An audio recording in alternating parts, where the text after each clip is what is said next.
Do you feel frustration and anger and maybe even resentment towards your dementia loved one when they're being difficult or when they're having a meltdown because they just can't get control? And then on top of that, you feel guilty because you've reacted incorrectly to them. Hi, faithful caregiver. I'm Miriam Stanley, and I understand because I took care of my mom when she had dementia. You need help and you need solutions. I want to encourage you today with an acronym that I've come up with that will help you organize some steps in your mind in order to get through those situations as quickly as possible. Okay, the acronym is LOVED. LOVED, because I know regardless of what's going on, you love your dementia loved one. You're just overwhelmed and you need some help. So I'm going to go through what the acronym is, what each letter stands for. Then I'm going to give you a real life scenario that happens in a lot of people's lives with their dementia loved ones that my mom had with me when I was taking care of her. And I'm going to tell you how I reacted incorrectly, and then I'm going to explain why I wish I had had this acronym during that time, because it would have just helped the situation so much more.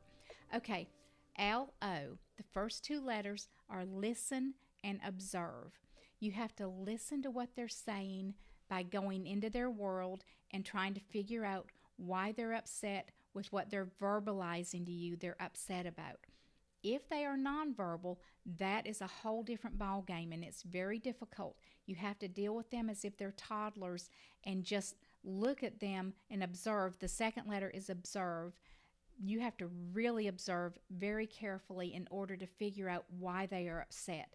So L and O are listen and observe, and then V, the third letter, is validate. You want to validate what they're saying as being important. If you're dismissive, then you have created a battleground.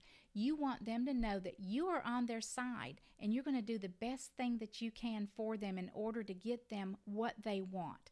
So you've listened, you've observed, you've validated by agreeing with them that they have a problem.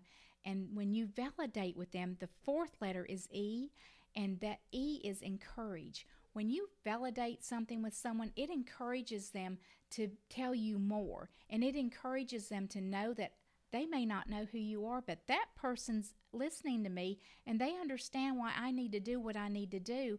So that encourages them. And what happens when you encourage them is you're starting to build a relationship with them. You want the relationship to be so that whenever they have a problem, they know that I don't know who you are, but when I come to you with an issue, this person here is going to do everything they can for me to help me get a solution. So you have listened, you've observed, you've validated, you've encouraged them, and when you've encouraged them, then it's easier to direct them and to get them to go in a different thought process than what they are going in that they are fixated on. Okay, so here's the scenario. And I'm taking a deep breath. It's like I've worked myself up while I'm telling you these things. And I had to take a deep breath with Mom when she wanted to go home. And a lot of dementia patients want to go home because they're living, remember, decades previous when they're in reverse care. Mom wanted to go home, and her home was in Nova Scotia, Canada, which is a long ways from North Carolina, USA. So she wanted to go home, and she told me, she stood up in the room across from me, and she said, I want to go home. And I said, well, Mom, you can't go home. That, number one, was the wrong thing to say. See, I listened to her, but I didn't enter into her world and try and figure out why she wanted to go home. So when I said, well, you can't go home, she said, well, why not? Why can't I go home? Well, Mom, you just came from up there. So you can't turn around and go right back because you just got home from being up home in Nova Scotia. Well, no, she said, I want to go home. And in that same meltdown time, she also wanted to go see my dad. So it became, well, I want to go to Piedmont and go see your dad and meet with your dad over there. Well, Dad had graduated from Piedmont decades ago, and Dad was already living in heaven, so Mom couldn't go see Dad. And I said, well, Mom, and I started to give her the reasons she couldn't, which was totally wrong. I so handled that problem wrong, and Mom got frustrated, and I got frustrated and I raised my voice to my mom. And I had never raised my voice to my mom in my life like that. And as soon as I did that, I was kicking myself, and I just turned and I walked out of the room. And I was so upset that I had reacted to Mom that way, but I didn't know any better. And well, I did know better than raising my voice to my mom, because I knew that wasn't right to do and I should not have done it. And that was totally on me, because Mom was in brain failure. She had dementia, and I should not have reacted that way. And I can still get teary-eyed over thinking about how I reacted to her that day.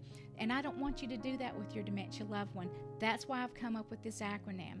So when she did that, instead of saying to her, well, you can't go home, I should have said to her, Mom, why do you want to go home? Well, because that's where I belong. I don't belong here. I need to go home. Well, Mom, you know what? I'm going to try and work on a solution for you to see if we can make that happen. Now, see, I have listened, I have observed how upset she is, and now I have validated that she's got a request that needs to be thought through and needs to be fulfilled if at all possible.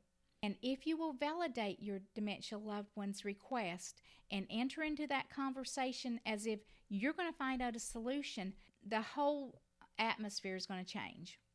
So if I had said to Mom, well, I'm going to find a solution for that, but first, you know what? I've got some dinner on the stove, and I really would like to get it put on the plates before it gets cold. Or maybe you could say to them, you know what? Before we do anything or go anywhere, I really have got to sweep that front porch off, because we can't leave the house looking like that. So come up with some distractions that have worked previously with your dementia loved one to get them away from the thought process of, I want to go home. So number 1, you've done L, which is listen. Number 2, you have observed them, which is O.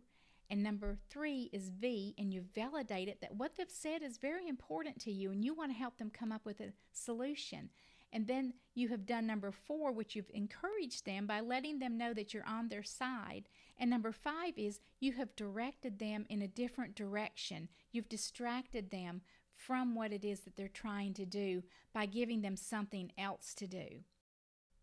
Hey, let me jump in here and say this also. I do have a PDF file of the acronym LOVED, and if at all possible, I'm going to get that downloaded onto my computer in the description notes. And if I can't get that to download like it needs to, I'll just put in the description notes the acronym LOVED and what each letter stands for, so that you'll have that at your fingertips. Thank you for taking care of your dementia loved one. I know it can be so difficult, but God bless you for doing it. Stay true, and I'll see you the next time. Bye.